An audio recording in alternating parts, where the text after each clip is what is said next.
Laporan sukar disahkan mengenai pendaratan 16 pesawat kargo tentera China ke Iran dalam tempoh 56 jam, mencetuskan kebimbangan baharu bahawa Beijing mungkin sedang menguji peranan strategiknya dalam konflik Iran-Israel secara senyap dan berimpak tinggi.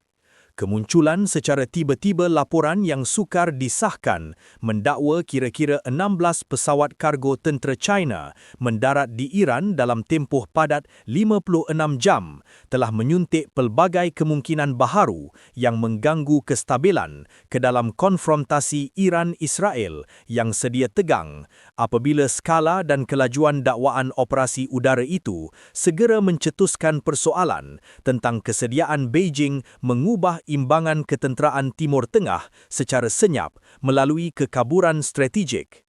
Terselit dalam laporan tersebut ialah amaran strategik lebih luas yang pernah diutarakan oleh seorang pemerhati China yang mengingatkan bahawa kita tahu ini bukan petanda baik kerana pesawat-pesawat itu mematikan transponder ketika menghampiri ruang udara Iran, satu kenyataan yang apabila diteliti bersama keupayaan airlift ekspedisi China yang semakin berkembang menonjolkan kebimbangan bahawa Beijing sedang menguji had unjuran kuasa ketenteraan tersembunyi di luar Asia Timur.